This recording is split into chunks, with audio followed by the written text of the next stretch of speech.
Hello hi जय शंकर सभी को। जैसे कि आपको पता है कि हम ऐसी शख्सियतों के साथ मौजूद रहते हैं जो अपना नाम, शहर का नाम, देश का नाम रोशन कर रहे हैं। और तो आज हमारे साथ ऐसी शख्सियत है कि जो मतलब मचाएंगे और जो नहीं नाचेंगे उनको भी नचाएंगे। हर टीवी रियलिटी शो में जो डांसिंग के होते हैं वहाँ पर अपनी धूम मचा रखे हैं। और भाई मैं आपका स्वागत करता हूँ और बहुत बहुत शुक्रिया कि आपने हमारा निमंत्रण जो है स्वीकार कर लिया। कैसा फील कर रहे हैं आप? एकदम बढ़िया। अच्छा, जैसे आप जब डांस करते हैं शो में तब सामने इतने बड़े एक्टर्स बैठे होते हैं, डायरेक्टर्स बैठे होते हैं, प्रोड्यूसर्स बैठे होते हैं। उनके सामने परफॉर्म करने के बाद आप मेरे सामने बैठे हैं, थोड़ा नर्वस लग रहा होगा। मैं बहुत ज़्यादा नर्वस हूँ क्योंकि मैं भाई के साथ बैठा हूँ और मैं बहुत दिल से खुश हूँ कि इन्होंने मेरे को मौका दिया है चैनल पे आने का। उसके लिए मैं बहुत बहुत शुक्रगुजार हूँ आपका। अच्छा रजत भाई, आपसे सवाल करता हूँ कि अभी हाल ही में एक शो आया था जहाँ पे हमारी होने वाली भाभी को इंट्रोड्यूस करवाया गया था। कैसा फील हो रहा था उस वक्त? फील तो क्या हो रहा था, पता भी नहीं था मेरे को भी कि वहाँ बुला रहे हैं उनको। क्योंकि वहाँ बेसिकली पहले ही पूछ लेते हैं कि भाई आपके किस रिलेशन है, नहीं है, किसको दिखा सकते हैं, नहीं दिखा सकते हैं। तो वहाँ मैंने बताया था मेरी गर्लफ्रेंड है। मैं ओपन कर देता हूँ कि मेरे को ऐसा लगता है कि हाँ ठीक है, रिलेशन है तो बताना चाहिए। बिल्कुल। तो बताया मैंने। मेरे को पता नहीं था कि शूट वाले दिन वो आई है। और परफॉर्मेंस ख़त्म होने के बाद जो पीछे से आवाज़ आई तो हमको भी पता नहीं था। हमको लगा हमने कुछ गलती कर दी है और डायरेक्टर बोल रहा है पीछे देख। जब पीछे देखा तो तोते उड़ गए। तो फिर 2 दिन तक बातें बंद रही या फिर मनाने का दौर कैसा रहा? ऐसा कुछ नहीं है, वो बहुत समझदार है। बोलना पड़ता है ना, बोलना पड़ता है कैमरे के सामने की समझदार। कैमरे के सामने बोलना पड़ता है। नहीं मैं कट कर दूंगा। एक्सपीरियंस है, एक्सपीरियंस है। एक्सपीरियंस लग रही है अभी। कट कर देना इसे। हुए ना तो थोड़ा नहीं, सब कुछ अच्छा था। नहीं, थोड़ी बहुत लड़ाई हुई थी कि हाँ साथ में डांस कैसे कर लिया। वो नौरा है, नौरा के साथ में कौन छोड़ना चाहेगा? कौन छोड़ेगा? टेरेस पे खड़े हो जाते हैं उसको देखने के लिए।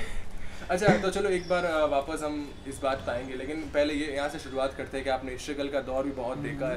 तो घर वाले कैसे माने कि नहीं यार चलो इसमें करियर बना? पहले डांस करते हुए 11 साल हो गए हैं। तो जब स्टार्ट किया था तो लगा नहीं था कि इतना आगे तक जाएंगे या करना है। उस टाइम स्ट्रगल चल रहा था, घर वाले भी सपोर्ट नहीं करते थे। पर जब हमने ग्रुप बनाया, ग्रुप फॉर्म किया, रियलिटी में गए, खुद से किया सब कुछ, कोई सपोर्ट नहीं था पीछे। ना तो बेसिकली ना फाइनेंशियली सपोर्ट था, ना मेंटली सपोर्ट था। हमने सब खुद से किया। रियलिटी शो में आए तो घर वालों का भी सपोर्ट बना कि हाँ चलो ये लोग रियलिटी में आए हैं तो कुछ अच्छा करेंगे। घर के आसपास के लोग भी बोलने लग गए कि चलो अब तो स्टार हो गया आपका बच्चा, अब तो मेहनत कर रहा है, आगे फोटो खिंचवानी है, फोटो खिंचवानी है। तब सपोर्ट स्टार्ट हुआ और अभी भी सपोर्ट करते हैं घर वाले। और जर्नी चल रही है। पहले नेशनली करते थे, अब इंटरनेशनली भी शोज आ रहे हैं तो बहुत अच्छा लग रहा है। सरप्राइजेस आने वाले हैं जल्दी। अरे यार बहुत बड़ा सरप्राइज, जैसे इनके आप इंस्टाग्राम पोस्ट पर भी देख सकते हैं इन्होंने सरप्राइज क्या प्लान किया है। वो हमारे लिए बहुत बड़ी बात है, हम जोधपुर वालों के लिए, कि आप इतने बड़े लेवल तक जा रहे हैं। वैसे आपकी बात करता हूँ, आप दिखने में गुड लुकिंग हैं, बहुत अच्छी खासी पर्सनैलिटी बना रखी है आपने। हमें बताइएगा थोड़ा रंग साफ कैसे किया जाता है? तो आपने शो से पहले ही गर्लफ्रेंड बना ली थी या फिर शो के बाद बननी शुरू हुई? ना शो के पहले थी ना शो के बाद है। हम खुश है जैसे भी है, हम खुश है। हम जैसे भी है एक तरफा में खुश है। देखो अक्सर ऐसा होता है कि हमें जहाँ पर पहुँचना होता है फिर रिश्तेदार या पड़ोसी जो होते हैं थोड़े शुभचिंतक होते हैं कि यार क्या कर रहा है लड़का, क्यों जा रहा है यहाँ पे आगे। वहाँ पे तो उन लोगों को मौका मिलता है जिनके पास पैसा होता है, जिनके पास रुतबा होता है। हमारी शायद सोच ये है या फिर सच्चाई है, पता नहीं। लेकिन फिर जब हम कुछ बन जाते हैं कि बड़े बड़े शोज़ मिल जाते हैं, बड़े बड़े एक्टर्स के साथ, डायरेक्टर्स के सामने हम शोज़ करने लग जाते हैं, फिर उनकी सोच बदल जाती है। घर वालों के पास फ़ोन आता है कि यार लड़के स्टार बन गए, चलो फ़ोटो करवा दो, यार लड़के स्टार बन गए, चलो यार शादी में लेकर आना, उनको अच्छा लगेगा। कुछ ऐसा हुआ? ऐसा तो हुआ है, बट पहली बात तो ये है कि वहाँ लोगों को, बहुत सारे लोगों को अभी भी पता नहीं होगा कि रियलिटी के अंदर मतलब लोगों को ये लगता होगा कि पैसे देके काम हो जाता है, पैसे देके सिलेक्शन हो जाता है। नहीं, सबको ऐसा नहीं ऐसा है। लगता है, बट ऐसा कुछ भी नहीं है। अगर आपके पास टैलेंट है, डिजर्व करता है तो वो आगे जाएगा। टैलेंट नहीं है, डिजर्व नहीं करता है, चाहे पैसे है, नहीं मैटर करता है। अगर टैलेंट है तो वो आगे सेलेक्ट करेंगे आपको। और टैलेंट को अप्रोच करते हैं, वो लोग आगे तक बढ़ाते हैं और वहाँ पैसों का कोई भी सीन नहीं चलता है। अच्छा। और सिलेक्शन होने के बाद टॉप 12 में सिलेक्शन हो जाता है तो कंपनी खुद खर्चा उठाती है, जो भी स्टे फूड ट्रैवल जो भी रहता है, एक्सपेंसेस, इंश्योरेंस वगैरह जो भी रहता है अपने, तो वो सारा खर्चा वही समझ लो कि वो पेरेंट्स बन जाते हैं अपने। नहीं, अच्छी बात है वैसे। और जो लोगों को ये लगता है कि सच्चाई लोगों को सिर्फ ये शायद है नहीं कि पता, अभी तक भी नहीं पता होगा, नहीं, लोगों सच को में अभी भी यही लगता होगा हाँ। कि वहाँ पैसे चलते हैं या कोई जैक लगती है। अभी हम लोग जाके आए तो हमारे पास अगर किसी बच्चे को भेजना हो तो हमको बोलेंगे अरे सर जैक लगा दो ना, हाँ आगे बात कर। ये तो शुरू से है कि अगर एग्जाम में भी पास होना है तो जैक, गवर्नमेंट नौकरी लगवानी है तो जैक। लेकिन अगर आपके पास टैलेंट है तो आप बहुत आगे तक जा सकते हैं, इनसे सीख सकते हैं। 2 मेंबर और भी हैं तो उनके बारे में भी बताएं आप। वो दोनों मेंबर भी, एक तो जीतू भैया हैं और दूसरे राहुल भैया हैं। वो लोग भी बहुत टाइम से डांस कर रहे हैं, जैसे इन्होंने बोला वो लोग भी 11 साल से हैं, वो लोग भी 11 साल से स्ट्रगल कर रहे हैं। मतलब ज़्यादातर हम सब की स्टोरी एक ही है, उनके वहाँ से भी पहले थोड़ा सपोर्ट नहीं था, उन्होंने भी पहले डांस प्लस किया, जब उन्होंने सारे मतलब रियलिटी में घुसे तो उनको भी सपोर्ट मिलना शुरू हुआ। तो फिर वहाँ से वो भी थोड़े थोड़े मतलब नया ग्रुप बना, सब कुछ हुआ, सब हमने सेटल किया, डांस प्लस किया, फिर हुनरबाज किया और अब ये किया, तो अब सब लोग मतलब गाड़ी ट्रैक पे है। मजे है फिर। अच्छा, मतलब ये नाम कैसे, बी यूनिक क्रू, कैसे, मतलब ये दिमाग में कैसे आया? एक्चुअली क्या है ना, हम लोग जो स्टाइल करते हैं वो बहुत यूनिक है। बेसिकली हम लोग जो चारों स्टाइल करते हैं वो अलग अलग फॉर्म से रिलेटेड है। यानी कि अगर मैं बॉर्न ब्रेकिंग करता हूँ, आप जानते हो मैं बॉर्न ब्रेकिंग करता हूँ, आप तो बहुत पहले से जानते हो मुझे, जब मैं सोलो करता हूँ तब से आप जानते हो। अरे मैंने तभी तो मैंने कहा आपका स्ट्रगल देखा है मैंने, आप बहुत अच्छा लगता है। मैं सोलो करता तो मैं बॉर्न ब्रेकिंग करता हूँ, तो राहुल भैया टटिंग एनिमेशन करते हैं, वो अलग रिलेटेड में ही आती है बट अलग फॉर्म है। जीतू भाई पॉपिंग वगैरह करता है, वो भी अलग फॉर्म है एक। ये हिप हॉप करता है तो वो भी एक अलग फॉर्म है। तो हमने सोचा ये चारों जो फॉर्म है इसको मिक्स करके एक नया फॉर्म क्रिएट करते हैं। तो ये सब फॉर्म को क्रिएट करके एक नया फॉर्म बनाया, तो वो बी यूनिक, जैसे यूनिक लगा तो नाम रख दिया बी यूनिक। जैसे रजत भाई ने इतने सारे नाम गिनवाए कि ये अलग अलग होते हैं, लेकिन मैं सच बता दूं, मुझे सिर्फ और सिर्फ बारात में डांस करना आता है, वो भी नागिन डांस। और जब तक घर वालों को भी लग जाता है कि इसको कहीं ना कहीं से नागमणि लाकर दे दो, वरना रुकेगी नहीं ये नागिन। तो ऐसा हो जाता है कभी कभार। हाँ, तो मेरा ये अगला सवाल ये है कि जैसे अब जब आपको पहले बता दिया जाता होगा शायद कि अगला जो सेलिब्रिटी गेस्ट है वो ये आने वाला है, तो मतलब उस परफॉर्मेंस को तैयार करने में कितना टाइम लगता है और कब से आपको फिर तैयारी शुरू करनी पड़ती है कि चलो अब तो? टाइम का तो पूछो ही मत।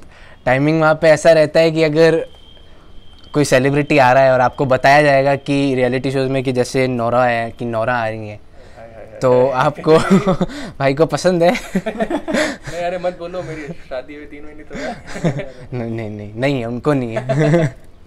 तो मतलब पहले बता दिया जाता है, तो आपके पास मैक्स, मैं हाईएस्ट बताता हूँ, मैक्स आपके पास 5 डेज होंगे और लोएस्ट टू लोएस्ट अगर आता है जैसे फिनाले के या सेमीफाइनल के पास हो आप लोग, तो वहाँ फिर डेज भी कम हो जाए। जैसे आपको सिर्फ 2 दिन मिलते हैं, कभी 3 दिन ही मिलते हैं, आपको 2 या 3 दिन में सब कुछ करना है, डांस भी प्रिपेयर करना है, अपना सब कुछ रेडी करना है, टेक्निकल भी होगा, शूट भी होगा, सब होगा।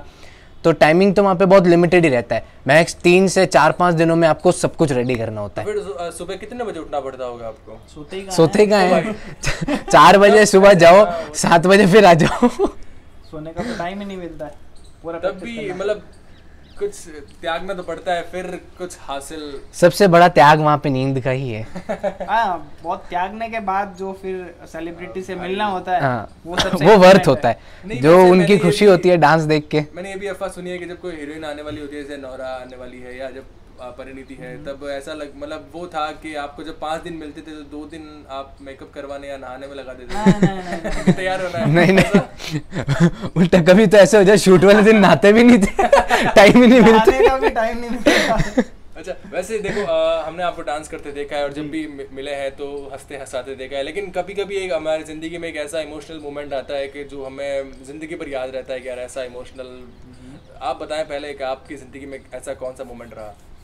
इमोशनल तो क्या है, सबके इमोशनली चल रहा है अभी भी, क्योंकि फाइनेंशियली हम लोग स्ट्रांग नहीं है इतने। हम लोग खुद से कर रहे हैं, हो जाएगा। बेसिकली हमारे जो पेरेंट्स है, सबके जो पेरेंट्स है वो फाइनेंशियली इतने मतलब स्ट्रांग नहीं है। हम लोग बेसिकली ओके बट वो मैटर नहीं करता, टैलेंट है। हम लोग चाहते हैं कि हमारे टैलेंट के बेस पे हम लोग घर वालों को बहुत अच्छी खुशियाँ दें, अच्छा घर दे, बिल्कुल। पैसा दे, और हम वो करेंगे। करना, वो करना ही अब है। तो हो जाएगा, अब तो और बाकी इंटरनेशनल में वैसा- भी मुझे लग रहा है कि जीत के ही आएंगे हाँ, आप। जीत के ही आना जीत के ही आएंगे, जीत के ही पक्का। आएंगे। हाँ, जीत के आना है। तो आप बताएं आपका कोई ऐसा इमोशनल मोमेंट रहा हो। मेरा सबसे बड़ा इमोशनल मोमेंट तो अभी मैं रिवील नहीं करूँगा, वो हो आएगा। बिल्कुल बिल्कुल। जो मतलब हमारी लाइफ का, सबकी लाइफ का, मेरे को लगता है हम चारों की लाइफ का वो सबसे बड़ा मोमेंट था। और ये और मैं तो ऐसा हो गया था कि हम लोग बोल ही नहीं पा रहे थे। हम लोग, वो मोमेंट ही ऐसा था कि हम जो सोच के गए थे, जो चाहते थे, वो हुआ और आगे भी वो हम करेंगे। वो आप लोगों को जल्द पता लगेगा। वैसे इमोशनल मोमेंट की हमने बात कर ली, नर्वस कितना हुआ आप उसकी बात कर ली, लेकिन फैन मोमेंट की बात बताएं। फैन मोमेंट, मैं मेल की नहीं चाहूँगा, फीमेल बताएं। बहुत सारे। सबसे मेरा फैन मोमेंट सबसे बड़ा था, मैं जैकलिन फर्नांडिस को मिला था, हमारा एक एड शूट था वहाँ पे। मैं उन्हें, मतलब मेरे को जैकलिन बहुत पसंद है, तो मतलब लाल लाल हो गया भाई। तो मैं उनको वहाँ पे मिला था, तो मेरे को बहुत लगा। मैं यहाँ पे खड़ा हूँ, यहीं पे खड़ी थी, मैंने कहा ठीक है, वो भी सेलिब्रिटी है, मैं भी सेलिब्रिटी हूँ। और जल्दी आगे और बड़े बड़े हम लोग काम करेंगे, तो उनके साथ तो जरूर काम भी करेंगे, इंटरव्यू पहुंचेगा उनके तक। जैकलिन जैक लगवा के आई है, सलमान भाई मान सकते हैं। लेकिन आप जो है टैलेंट के दम पे आए, तो आप उनसे बड़े सेलिब्रिटी हैं हमारी, आप Jodhpur. Thank you sir, thank you so much. और अच्छा चलो, ये बात हो गई कि आप किसके फैन हैं। अब मुझे ये बताओ कि आपका कोई ऐसा मतलब फैन मोमेंट रहा हो कि किसी ने आके पीछे से आवाज दी हो, कभी उन्हें फिर पीछे मुड़ के देखा, ओ भाई इतनी सारी लड़कियां। मेरा तो फैन मोमेंट अभी हुआ था, रिसेंट की बात है। मैं हुनरबाज करके आया था, तो सुबह सुबह मतलब हम लोग है ना फ्लाइट से यहाँ आए, पहुँचे, मैं घर पे गया तो ज़्यादा किसी को, सुबह सुबह पहुँचा एकदम 5 बजे, तो किसी को पता नहीं था कि मैं आया हूँ। मैं जैसे ही रेडी वेडी होके मैं कहीं बाहर जा रहा था, तो पता लगा 2-3 लोगों को मोहल्ले में कि निशांत आ गया है। शाम को मैं घर पे आया तो घर के अंदर भीड़। मैं देख रहा हूँ घर के अंदर भीड़ लगी हुई, कम से कम 12-13 जाने खड़े हैं। भाई ये क्या हुआ, वहाँ क्या हुआ। ऐसा लगा होगा कि यार चला तो मैं तो दूसरी की जगह आ गया। और क्या, नहीं वहाँ पे आया, मैं सबसे अच्छे से बात करी, सबको बताया वहाँ पे ऐसा होता है, ये होता है। सबने फोटोज खिंचाए, सबने बहुत कुछ किया, सपोर्ट किया। जो लोग पहले, मतलब ऐसा भी होता था कि मतलब मम्मी मेरी हमेशा सपोर्टिव रही है, उन्होंने कभी मेरे को स्टार्टिंग के लिए भी कभी मना नहीं किया, क्योंकि मेरे फादर नहीं है। तो मम्मी ने स्टार्टिंग से मेरे को ये बोला, देख बेटा कुछ भी कर ना, तेरे को कभी मना है किसी चीज़ के लिए, तू डांस करना चाहता है डांस कर। ज़्यादातर लोगों के लिए होता है कि भाई आपके घर में कोई नहीं है, कोई बड़ा नहीं है, आप इतने स्टेबल नहीं हो, तो डांस एक करियर चूज़ करना थोड़ा डिफिकल्ट रहता है कि। लेकिन मम्मी ने कभी नहीं बोला कि तू डांस मत कर, उल्टा मम्मी ने हमेशा ये बोला तू डांस कर, तू डांस करेगा, मैं तेरे को देख के खुश होती हूँ कि चलो कुछ तो कर रहा है मेरा बेटा। और वो भी इतने बड़े स्टेज पे गया, सब हुआ। जब सारे लोग मेरे से मिल रहे थे तो मैं देख रहा था मेरी मम्मी अपना भी खुश हो रही है। वो खुशी अलग होती है। आप बताओ आपका ऐसा कोई मोमेंट? हमारा तो होता रहता है। अरे इनका मोमेंट तो मैं था, मैं इनका बहुत बड़ा फैन हूँ। ये पहले साथ में काम करता था। मैं सबसे पहले बताऊँ, मैं इनका शिष्य हूँ, मतलब आई एम हिज स्टूडेंट, मैं इनका स्टूडेंट हूँ। अब अच्छा लगता होगा ना आपको भी कि मतलब एक गुरुजी के साथ काम कर रहे हैं और बहुत, मतलब इन लोगों ने मेरे को इतना बड़ा, मतलब मेरे को समझा कि भाई निशांत कुछ कर सकता है, उसके काबिल समझा, तो सबसे पहले तो उसके लिए थैंक यू। तो कभी ऐसा हुआ है कि जब आप कुछ नहीं थे तो बस से भी सफ़र करना पड़ा होगा और ट्रेन में भी धक्के खाए होंगे, या फिर कभी अभी भी खाते हैं। अभी भी खाते हैं, सही बात है। और लेकिन अब इतने नहीं खाते होंगे, लेकिन क्या है फ्लाइट से कभी आना जाना होता होगा, तो कैसा फील होता है कि मतलब गाड़ी से निकल के सीधा फ्लाइट में? अब मैं तो सीधा ये बताता हूँ, जितना भी ट्रैवल करते हैं सबसे अच्छा ट्रैवल मेरे को ट्रेन में लगता है।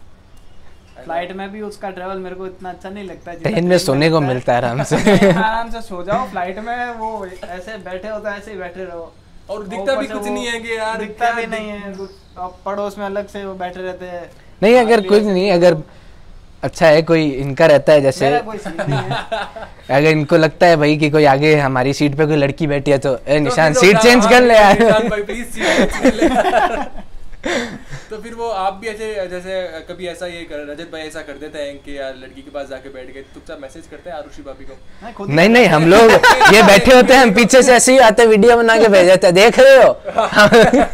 तो फिर तो आपके पास फोन आता होगा सीधा कि जहाँ बैठा है वहां से उठ जा, और अब तो नहीं नहीं, सीधा अच्छी बात है, फ्लाइट में कॉल ही नहीं लगता ना, सीधा नीचे उतरते हैं, जब तक तो सब आराम है। हम तो कभी बैठे नहीं, सेफ लैंडिंग। अब आपके फोन में तो फ्लाइट मोड भी होगा, हम तो बैठे नहीं है, तो हमारे तो अभी तक साइकिल मोड ही आता है। तो नहीं, बहुत अच्छा लग रहा है आपसे बात करके, और जो दो आपके मेंबर्स नहीं हैं उनसे भी हम कभी मुलाकात करना चाहेंगे जरूर। और आखिर में, क्योंकि हमारा थोड़ा टाइम लिमिट रहता है, तो आखिर में जो हमारे गेस्ट आते हैं उनसे हम यही सवाल करते हैं कि एक मोटिवेशन मैसेज अगर आप देना चाहें रजत भाई, निशांत भाई, तो आप क्या बताएं आप? मैं यही बोलना चाहूँगा कि लाइफ में स्ट्रगल तो बहुत चलता रहता है, पर स्ट्रगल करते टाइम आपको ये भी ध्यान रखना पड़ेगा कि भाई आप किस राह की ओर जा रहे हो, और वहाँ से आपको चूकना नहीं है। अगर आप फोकस्ड हो, अगर आपको कोई भी फील्ड में करना है, चाहे डांसिंग हो, सिंगिंग हो, या कोई भी फील्ड हो, तो उसके लिए फोकस होना बहुत ज़रूरी है, और डेडिकेशन भी होना बहुत ज़रूरी है। एक टाइम का पर्टिकुलर टाइम भी होना ज़रूरी है। अगर आप डेडिकेशन नहीं दिखाओगे वर्क के थ्रू, तो आप आगे नहीं बढ़ सकते मेरे हिसाब से। अगर आप एग्जैक्ट टाइम के हिसाब से वर्क करोगे तो आपका ग्रोथ भी दिखेगा और आप आगे भी बढ़ोगे। नहीं, रजत भाई ने जो बताई बात वो सही है कि वक्त को थोड़ा वक्त दीजिए, ये वक्त आपका वक्त बदल देगा जैसे आपका बदला है। और आखिर में जाते जाते यही सवाल करूँगा कि इतने बड़े शोज आपने कर लिए, इंटरव्यूज भी बहुत हुए होंगे, तो अब मेरे साथ बैठ के आपको कैसा लग रहा है? नहीं, बहुत अच्छा लग रहा है। सबसे बेस्ट इंटरव्यू है, लेकिन सबसे बेस्ट इंटरव्यू ये भी बोलना पड़ेगा।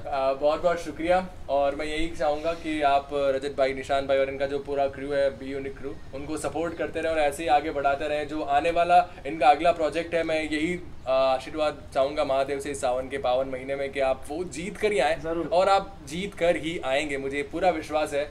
और मैं अपनी तरफ से बता दूँ कि यूट्यूब पर आप देख रहे हैं तो जल्दी से जल्दी 10,000 सब्सक्राइबर्स का परिवार बना दें और जरूर सपोर्ट करते रहें। बहुत बहुत सब्सक्राइब करो, लाइक करो, शेयर करो, सब कुछ करो, सपोर्ट करते रहो। बहुत बहुत शुक्रिया। Thank you.